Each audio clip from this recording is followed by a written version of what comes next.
वाले कुछ 10 फार्मूलाज हैं। यहाँ पे ये आर्क लेंथ इस तरह रिप्रेजेंट की गई है, ये सकते हैं 10 रेज़ टू पावर। अब पावर क्या है हमारे पास 8, तो आप उस अगर दो रेडियस को हम इकट्ठा कर दें, तो अगर आप रेवोल्यूशन में आंसर चाहते हैं तो रेडियन की जगह आपको ये पुट करवाना होगा।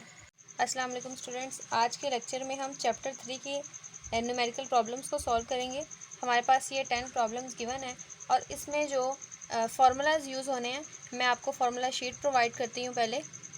तो स्टूडेंट्स ये वाले कुछ 10 फार्मूलाज हैं जो हमारे पास इस चैप्टर में यूज़ होने जा रहे हैं, इस चैप्टर की प्रॉब्लम्स में यूज़ होने जा रहे हैं। तो सबसे फर्स्ट है हमारे पास angle arc length divide by radius. आपने ये फार्मूला पढ़ा होगा, theta is equals to S divided by R, जिसमें एस को हमने आर्क लेंथ कहा था, आर को रेडियस और थीटा हमारे पास एंगल था। तो इस हिसाब से हम इसमें सब्स्टिट्यूशन कर सकते हैं। आर रेडियस है, एस हमारे पास डिस्टेंस है, तो जो भी हमारे पास डाटा गिवन होगा उस हिसाब से हम सब्स्टिट्यूशन करके इसके अंदर वैल्यूज पुट करवा सकते हैं। इस फार्मूले के अंदर ये लीनियर वेलोसिटी है, आर रेडियस है, ओमेगा हमारे पास एंगुलर वेलोसिटी को रिप्रेजेंट करता है।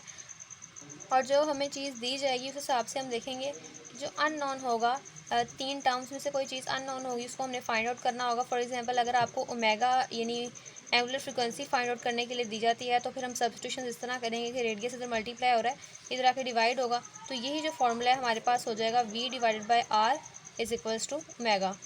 और अगर हमें वेलोसिटी निकालनी है, रेडियस निकालना है, तो इस तरह से हम सब्स्टिट्यूशन कर सकते हैं। थर्ड फार्मूले के अंदर ये हमारे पास यूज़ भी थर्ड प्रॉब्लम के अंदर होगा। आई गेस ये 4 के अंदर है, जिसमें हमें टेंशन को वेट और सेंटीपिटल फोर्स दोनों के इक्वल करना होगा। टेंशन T इक्वल होगा, वेट इक्वल होता है W is equals to mg, और सेंटीपिटल फोर्स हमारे पास mv² डिवाइडेड बाय r। तो ये फार्मूला हम यूटिलाइज़ करेंगे अकॉर्डिंग टू द कंडीशन। यही फार्मूला है जो आपके पास इसके अंदर इस्तेमाल होंगे। अगर आप इसको लर्न कर लेते हैं तो होपफुली आप लोग के लिए न्यूमेरिकल प्रॉब्लम्स बहुत आसान रहेंगी। तो आपके पास टॉर्क है, आई मोमेंट ऑफ इनर्शिया है, अल्फ़ा आपके पास एंगुलर एक्सेलरेशन है। और मोमेंट ऑफ इनर्शिया का हम कौन सा फार्मूला इस्तेमाल करेंगे, ये डिपेंड करता है कि हम कौन सा ऑब्जेक्ट ले रहे हैं, उसकी शेप किस किस्म की है। फिफ्थ में हमारे पास मोमेंट ऑफ इनर्शिया है, जिसको हम आई से रिप्रेजेंट करते हैं। उसका फार्मूला हमारे पास होता है mr²। m is the mass, r is the radius of the circle in which the mass is moving, I हमारे पास मोमेंट ऑफ इनर्शिया होता है। अब मोमेंट ऑफ इनर्शिया डिस्क के लिए, होप के लिए डिफरेंट वैल्यूज़ रखता है। स्फेयर के लिए जो हमारी न्यूमेरिकल प्रॉब्लम्स के अंदर यूज़ होगा वो स्फेयर है, और उसका मोमेंट ऑफ इनर्शिया 2/5 mr² होता है। अब अगर हम हुप या दूसरी चीज़ों का देखना चाहें, अगर हमारे पास कुछ इस तरह का न्यूमेरिकल आ जाता है, तो उसके लिए हम क्या करेंगे, उसके लिए आपको बुक पे जाना पड़ेगा। स्टूडेंट्स बुक के पेज नंबर 60 पे देखें, एक थिन रॉड के लिए मोमेंट ऑफ इनर्शिया की वैल्यूज़ गिवन है। एक हुप के लिए या रिंग के लिए किस तरह की होती है, एक डिस्क हो या सिलेंडर हो, उसके लिए हमारे पास वैल्यू होती है 1/2 mr²। और एक स्फेयर के लिए जो हमारे पास इस न्यूमेरिकल एक्सरसाइज के न्यूमेरिकल के अंदर यूज़ होगी वो 2/5 mr² है। तो ये कुछ वैल्यूज़ हैं, डिपेंड करता है कि हमारे पास डाटा में कौन सी शेप की चीज़ दी गई है, उसके अकॉर्डिंग हमें मोमेंट ऑफ इनर्शिया को आई को पुट करवाना होता है। उसके बाद स्टूडेंट्स v है, v हमारे पास ऑर्बिटल वेलोसिटी होती है, r हमारे पास रेडियस है, और मास हमारे पास हेवनली बॉडी जो भी हमें दी जाएगी, अर्थ हो सकती है, मून या कोई भी, उसका मास होगा, यानी कोई माइक्रो ऑब्जेक्ट का मास नहीं हो सकता। और g हमारे पास ग्रेविटेशनल कांस्टेंट है, और इसकी भी वैल्यू हमारे पास फिक्स होती है। तो स्टूडेंट्स ये आपके पास g की वैल्यू है, आपको इसको ऐसे ही लर्न करना है। ये कुछ कॉन्स्टेंट्स होते हैं फिजिक्स की, आपको ज़ुबानी याद होने चाहिए। r हमारे पास रेडियस है या डिस्टेंस है। अगर ये आपके पास अर्थ है, अर्थ के ऊपर इस तरह सैटेलाइट मूव कर रहा है, तो हम कहेंगे कि सेंटर से लेकर यहाँ तक का जो टोटल डिस्टेंस है वो आपके पास r होगा। और r किसके इक्वल होगा, जो अर्थ का रेडियस है, यानी यहाँ तक जो रेडियस है उसको आप r से रिप्रेजेंट करते हैं। और ये वो हाइट है जिस पर सैटेलाइट अर्थ की सरफेस से या उसकी बाउंड्री के बाद जो हाइट अटेन करता है उसको कहते हैं। और अगर हम इस पूरी लेंथ को फाइंड आउट करना चाहते हैं तो हमें r और एज को प्लस करना पड़ेगा। तो इस तरह से हम फार्मूला यूज़ करेंगे r + एज। उसके बाद हमारे पास 7 फार्मूला है, ये आर्टिफिशियल ग्रेविटी है, r रेडियस है, और जो हमारे पास ओमेगा है ये एंगुलर फ्रीक्वेंसी है, सॉरी एंगुलर वेलोसिटी है। बाद बात हम ओमेगा को एंगुलर फ्रीक्वेंसी भी कहते हैं, जो इक्वल होती है 2πf के, और वो हम जहाँ यूज़ करेंगे मैं आपको उसके बारे में पहले बता दूंगी। लेकिन यहाँ पर ये जो है ये हमारे पास एंगुलर वेलोसिटी है। अब g डैश का हमने इस्तेमाल क्यों किया है, जो g है वो सिंपल ग्रेविटी के लिए जी की वैल्यू है जो ग्रेविटेशनल कांस्टेंट है उसकी वैल्यू भी फिक्स होती है 10 मीटर पर सेकंड स्क्वायर, जो मैट्रिक के स्टूडेंट्स करते हैं। लेकिन जब आप फर्स्ट ईयर में आ जाते हैं तो आप इसे 9.8 मोर प्रिसाइज फॉर्म में पढ़ते हैं, 9.8 मीटर पर सेकंड स्क्वायर। तो ये जी डैश का मतलब है कि ये ग्रेविटी तो है लेकिन ये आर्टिफिशियल ग्रेविटी है, उससे डिफ्रेंशिएट करने के लिए हमने डैश लगाया है। उसके बाद स्टूडेंट्स 8 वाला फॉर्मूले में हमारे पास L is equals to I omega. L angular momentum है, I मोमेंट ऑफ इनर्शिया है, ओमेगा एंगुलर वेलोसिटी है। अब जो I है ये जैसे मैंने आपको पहले बताया मोमेंट ऑफ इनर्शिया ऑब्जेक्ट की शेप्स के हिसाब से डिफरेंट हो सकता है, लेकिन जहाँ पर आपको उसकी वैल्यू गिवन हो उसमें आप उसके फार्मूलाज में या शेप्स में नहीं जाएंगे इस तरह से। तो आप देख लेंगे आपको क्या चीज़ फाइंड आउट करनी है, उस हिसाब से इसके अंदर चेंजिंग कर सकते हैं। अगर फॉर एग्जांपल आपको मोमेंट ऑफ इनर्शिया कहा जाता है तो एंगुलर वेलोसिटी से मल्टीप्लाई और इधर आके डिवाइड हो जाएगी, आप इसको लिख सकते हैं L/W इज इक्वल्स टू आई, जो हमारे पास प्रॉब्लम्स के न्यूमेरिकल प्रॉब्लम के अंदर है। अगर आपको एंगुलर वेलोसिटी फाइंड आउट करने के लिए दी जाती तो फिर आप इसको डिवाइड करेंगे, ये डिपेंड करता है कि आपको डाटा किस किस्म का दिया जाता है। तो 9 में हम इस आपने देखा होगा law of conservation of angular momentum, तो आप इसको इस तरह भी कर सकते हैं। अगर L equal to I omega है तो आप इसे I1 omega 1 equal to L1 कर सकते हैं। अगर आपको एक और एंगुलर मोमेंटम दिया जाता है तो फिर वो I2 omega 2 is equals to L2 होगा, जो भी हमारे पास प्रॉब्लम्स के अंदर यूज़ होगा। इसके बाद हमारे पास इक्वेशंस ऑफ मोशन है स्टूडेंट्स, जो कि पेज नंबर 52 के बिल्कुल लास्ट पे हैं। आपने equations of motion matric level तक ये पढ़ी होंगी। हमने चैप्टर 2 फोर्स और मोशन में भी इसको पढ़ा है, हमने इनको ड्राइव किया है। अब इसकी अगर हम सर्कुलर मोशन की बात करेंगे तो हम ये वाली इक्वेशंस को हासिल कर लेते हैं। अब इसके लिए आपको क्या करना पड़ता है, कुछ सब्स्टिट्यूशंस हैं, और वो सब्स्टिट्यूशंस ये हैं कि आप इनिशियल वेलोसिटी को इनिशियल एंगुलर वेलोसिटी से रिप्लेस करेंगे, यानी इन इक्वेशंस में फाइनल वेलोसिटी को एंगुलर फाइनल वेलोसिटी से रिप्लेस करेंगे। उसके बाद एस को आप थीटा से रिप्लेस करेंगे। उसके बाद एक्सेलरेशन को आप अल्फा से रिप्लेस करेंगे। और तकरीबन यही सब्स्टिट्यूशंस हैं जो आप इन तीनों इक्वेशंस के अंदर करेंगे और आपको नई इक्वेशन मिल जाएंगी। ये फर्स्ट इक्वेशन ऑफ मोशन है, ये सेकंड है, सेकंड का रिजल्ट स्टूडेंट्स आपके पास ये नीचे वाला है, ये सेकंड इक्वेशन ऑफ मोशन है। और इसकी तरह 2AS, इसके अंदर अगर आप लोग ये वाले सब्स्टिट्यूशंस करवाएंगे, वैल्यूज पुट कर देंगे तो आपके पास थर्ड इक्वेशन ऑफ मोशन आ जाएगी। तो ये कुछ इक्वेशंस ऑफ मोशन है जिसको आपको चाहे सब्स्टिट्यूशन करने के बाद लर्न कर लें या उससे पहले कर लें, लेकिन ये इस चैप्टर के न्यूमेरिकल्स के अंदर लाजमी इस्तेमाल होंगी। तो अब चलते हैं अपनी न्यूमेरिकल प्रॉब्लम्स की तरफ। हमारे पास फर्स्ट स्टेटमेंट है हमारे पास a laser beam is directed from the earth to moon. ये हमारे पास अर्थ है और ये मून है, और एक लेज़र बीम है जो वहाँ से मून की तरफ डायरेक्ट की गई है। The moon spreads over a diameter of 2.50 at the moon surface. तो ये जितना डायमीटर कवर करती है at the surface of earth वो हमारे पास 2.50 मीटर है। What is the divergence angle, हमें डाइवर्जेंस एंगल को फाइंड आउट करना है। The distance of the moon from the earth is, moon और अर्थ के दरमियान डिस्टेंस 3.8 मल्टीप्लाई 10⁸ मीटर है। तो आप फार्मूला शीट में फर्स्ट वाला फार्मूला देखें, angle is equals to arc length divided by radius. अब स्टूडेंट्स आर्क लेंथ क्या होती है, अगर आपके पास ये एक सर्कल है और सर्कल का सेंटर से रेडियस ये है तो ये इसकी आर्क लेंथ होगी जो दो आर्क्स के दरमियान की लेंथ होगी। अब यहाँ पे ये आर्क लेंथ इस तरह रिप्रेजेंट की गई है, यानी जो डायमीटर उन्होंने बताया वही आपके पास आर्क लेंथ है। तो आप कह सकते हैं कि आर्क लेंथ की वैल्यू आपके पास 2.50 मीटर है। और रेडियस हमारे पास क्या है, सेंटर से लेकर यहाँ तक का फासला। तो अब यहाँ पर उन्होंने सेंटर्स की बात नहीं की हुई, अर्थ से मून तक के फासले की बात की हुई है। तो ये जो हमारे पास रेडियस है वो हम 3.8 मल्टीप्लाई 10⁸ मीटर लेंगे। आपने देखा था कि arc length equal to S, radius equal to R, angle equal to theta, यानी इसी जगह हम ये फार्मूला पुट करवा सकते हैं। तो यहाँ पर हम वैल्यूज़ पुट करवाएंगे। थीटा हमें फाइंड आउट करना है, एस की वैल्यू 2.50 मीटर है और आर की वैल्यू 3.8 मल्टीप्लाई 10⁸ मीटर है। स्टूडेंट्स कैलकुलेटर का प्रॉपर यूज़ करें, मीटर से कैंसिल होगा, यानी एंगल का कोई भी यूनिट नहीं होता। अब अक्सर स्टूडेंट्स ये शिकायत करते हैं कि हमने कैलकुलेट किया और हमारे पास बुक वाला सेम आंसर नहीं आया। तरीका ये होता है कि न्यूमिनेटर को ब्रैकेट में लिखें और डिवीजन का साइन कैलकुलेटर पे प्रेस करने के बाद नीचे वाली टर्म को भी कैलकुलेटर में बिल्कुल ब्रैकेट्स में लिखें, 10 की पावर 8 के बाद ब्रैकेट को क्लोज करें तो आपके पास यही आंसर आएगा।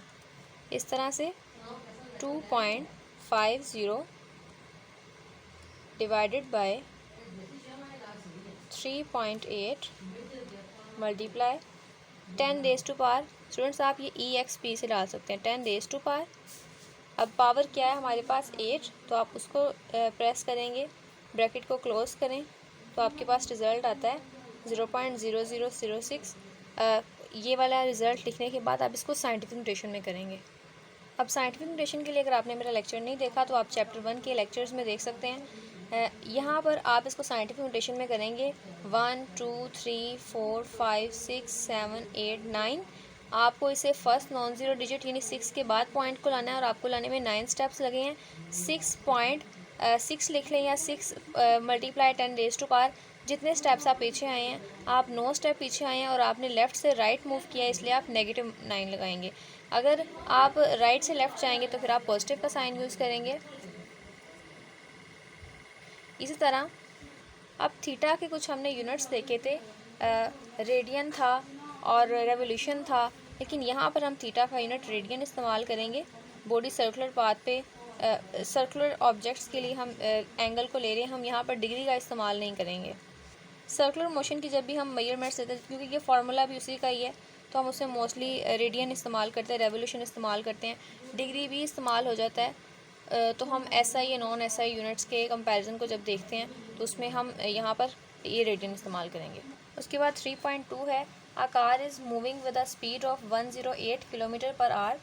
ये आपके पास कार है जो मूव कर रही है, इसकी स्पीड है 108 किलोमीटर 1 घंटे में।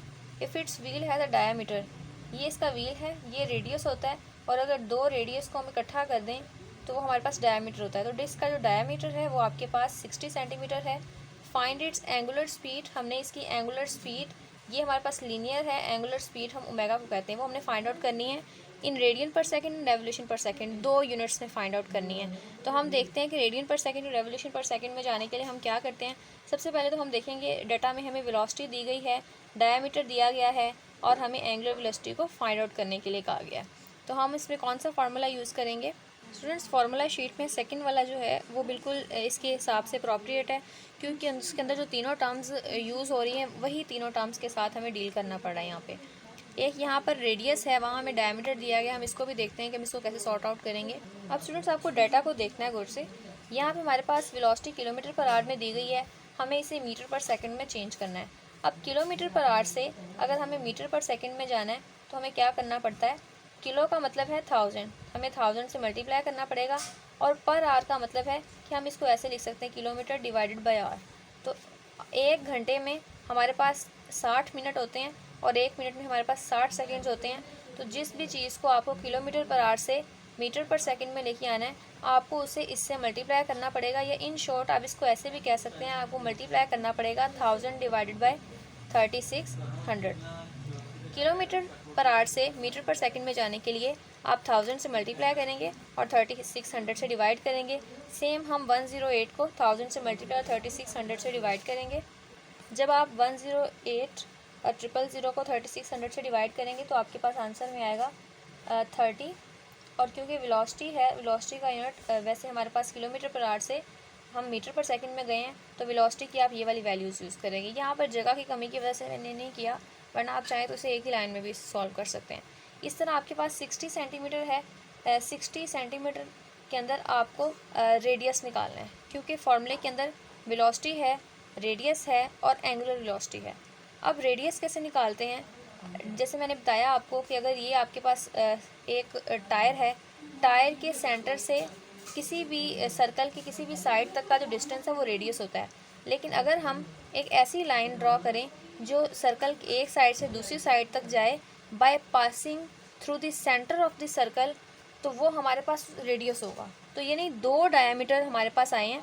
अगर सर्कल को देखें तो सर्कल के अंदर ये और ये 2 डायमीटर हमारे पास प्रेजेंट है, 2 रेडियस हमारे पास प्रेजेंट है, यानी डायमीटर इक्वल है 2 रेडियस की। और अगर आपको रेडियस निकालना है तो आपको डायमीटर को 2 पे डिवाइड करना पड़ेगा। तो रेडियस निकालना है, डायमीटर को हम 2 पे डिवाइड करेंगे। डायमीटर हमारे पास 60 सेंटीमीटर है, इसको आप 2 पे डिवाइड करेंगे तो आपके पास 30 सेंटीमीटर आएगा। अब ये आपके पास सेंटीमीटर में है, आपको सेंटीमीटर को भी मीटर में चेंज करना होता है, तो सेंटीमीटर को मीटर में चेंज करने के लिए आप 100 से डिवाइड करते हैं। ये मैं यहाँ पे कन्वर्जन लिख देती हूँ। तो आप सेंटीमीटर से मीटर में जाने के लिए 100 से डिवाइड करते हैं, 30 डिवाइडेड बाई 100 मीटर, तो आपके पास आता है 0.3 मीटर। अब इस फॉर्मूले में आपको एंगुलर वेलोसिटी फाइंड आउट करनी है, तो आर आपके पास यहाँ पर इसके साथ मल्टीप्लाई हो रहा है। जब इधर आएगा जो चीज़ मल्टीप्लाई हो रही है इक्वल के दूसरी साइड पे आती है तो वो डिवाइड हो जाती है। V over R is equals to angular velocity. आप इसमें वैल्यूज़ पुट करेंगे, वी की जगह आप लिखेंगे 30 मीटर पर सेकेंड और रेडियस आपके पास है 0.3 मीटर और आपको निकालनी है एंगुलर वेलोसिटी। जब आप इसे डिवाइड करेंगे तो आपके पास आंसर आएगा 100 और 100 के साथ आप साइन जो यूनिट लगाएंगे वो आप लगाएंगे रेडियन पर सेकंड। जिस तरह यहाँ हमने रेडियन लगाया तो पहले रेडियन ही आता है, उसके बाद फिर हम चेंजिंग्स अपने हिसाब से कर सकते हैं उसके अंदर। यानी एंगुलर वेलोसिटी की आपके पास वैल्यू आई है 100 रेडियन पर सेकेंड। लेकिन आपको एंगुलर वेलोसिटी दो टर्म्स में निकालनी है अकॉर्डिंग टू डाटा। एक आपको रेडियन पर सेकंड में निकालनी है और दूसरी आपको निकालनी है रेवोल्यूशन पर सेकंड में। अभी आपके पास सिर्फ और सिर्फ रेडियन पर सेकंड में आई है। अब रेवोल्यूशन पर सेकंड में जाने के लिए आपको एक रिलेशन यूज़ करना होगा और वो आपके पास रिलेशन ये है, रेडियन में गिवन है तो आपको रेवोल्यूशन में जाने के लिए 2 पाई से मल्टीप्लाई करना पड़ेगा, सॉरी आपको डिवाइड करना पड़ेगा। अब देखते हैं इसको। अब स्टूडेंट्स ये रिकग्नाइज़ करें कि आपको रिज़ल्ट किस में चाहिए, आपको चाहिए रेवोल्यूशन में। यहाँ पर ऑलरेडी क्या प्रेजेंट है, रेडियन, और यहाँ पे भी आप रेडियन को सर्कल करें। अगर आप रेडियन की जगह इस रेडियन की वैल्यू पुट करवाएं तो वो क्या होगी, 2 पाई यहाँ पर हमारे पास मल्टीप्लाई हो रहा है, जब वो राइट साइड पे जाएगा तो वो डिवाइड हो जाएगा 2 पाई रेवोल्यूशन। तो इसका मतलब है कि आप इस रेडियन की जगह ये वाली वैल्यू को पुट करवा सकते हैं। तो आपके पास क्या आंसर आएगा, एंगुलर वेलोसिटी 100, ये रेडियन की जगह आप लिखेंगे 1/2 पाई और साथ रेवोल्यूशन लिखेंगे और पर सेकेंड। पाई आपको पता है स्टूडेंट्स 3.14 के इक्वल होता है। 100 डिवाइडेड बाय 2 मल्टीप्लाई बाय 3.14। अब यूनिट आपके पास ऑटोमेटिकली बन गया रेवोल्यूशन पर सेकेंड। 2 को 3.14 से मल्टीप्लाई करें तो जब आप डिवाइड करते हैं आपके पास आंसर आता है 15.9 रेवोल्यूशन पर सेकेंड और बुक में आपके पास आंसर है 16 रेवोल्यूशन पर सेकेंड। तो आप कह सकते हैं it is approximately equal to 16 revolution per second. जब आप कभी आंसर निकालते हैं तो 0.01 या 0.001 का एरर आ जाए तो वो आप अप्रॉक्सीमेटली करके कर सकते हैं। पॉइंट से पहले वाली वैल्यू सेम होनी चाहिए, आप राउंड ऑफ करके इसको 16 रेवोल्यूशन पर सेकेंड कर सकते हैं। नेक्स्ट है हमारे पास an electric motor is running at 1800 revolution per minute. तो रेवोल्यूशन पर मिनट आपके पास एंगुलर वेलोसिटी का यूनिट है, तो ये आपके पास की एंगुलर वेलोसिटी है। On switching off it comes to rest, और उसके बाद वो रेस्ट में आ जाती है। इसका मतलब है कि इनिशियल और फाइनल, जब दो वेलोसिटीज़ आपके पास गिवन हो तो आप पहले को इनिशियल कहेंगे और दूसरी को आप फाइनल कहेंगे जो आपके पास 0 है, इन 20 सेकेंड्स, और टाइम आपके पास लगता है 20 सेकेंड। इफ़ एंगुलर रिटार्डेशन, अब रिटार्डेशन क्या होता है, रिटार्डेशन भी एक्सेलरेशन ही होता है, लेकिन नेगेटिव एक्सेलरेशन को हम रिटार्डेशन कहते हैं। एंगुलर नेगेटिव एक्सेलरेशन हमारे पास एंगुलर रिटार्डेशन होगा, वो यूनिफॉर्म है find the number of revolution it makes before stopping. तो जो नंबर ऑफ रेवोल्यूशन है उसको हमें फाइंड आउट करना है। ये जो थीटा है ये आपके पास नंबर ऑफ रेवोल्यूशन है और आपको ये निकालनी है। Students according to this formula आपको क्या चीज़ चाहिए, आपके पास इनिशियल एंगुलर वेलोसिटी है, टाइम प्रेजेंट है, 1/2 कांस्टेंट है, अल्फ़ा नहीं है, तो आप अल्फ़ा की वैल्यू को फाइंड आउट करेंगे पहले। अब यहाँ पे मैंने कुछ यहाँ पे जगह छोड़ी है, मैं आपको बताती हूँ कि मैंने क्यों छोड़ी है।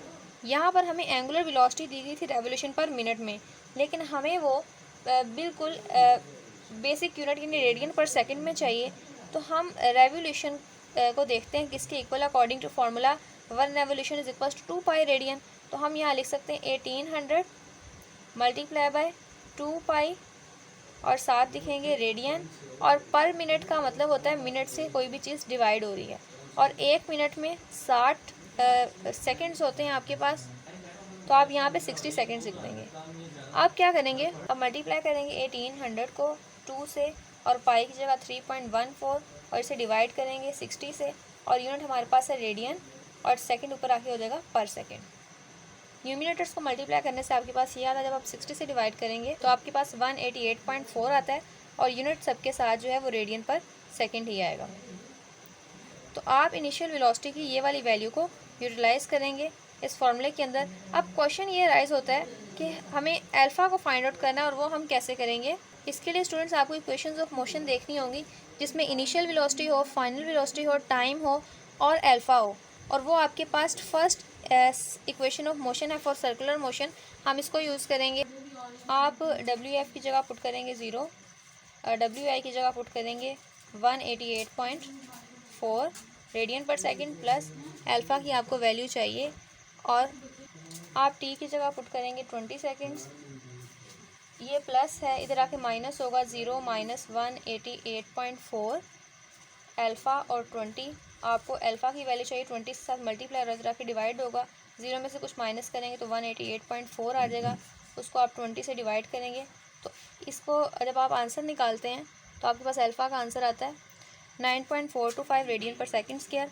और हमें उन्होंने स्टेटमेंट के अंदर कहा था if angular retardation is uniform. Retardation का मतलब है कि ये जो नेगेटिव साइन है ये हमें बता रहा है कि वाकई एक्सेलरेशन हमारे पास नेगेटिव है। अब हम इसी अल्फ़ा की वैल्यू को इक्वेशन ए के अंदर पुट करवा के नंबर ऑफ़ रेवोल्यूशंस यानी थीटा को फाइंड आउट करेंगे। तो इसकी वैल्यूज़ को पुट करते हैं।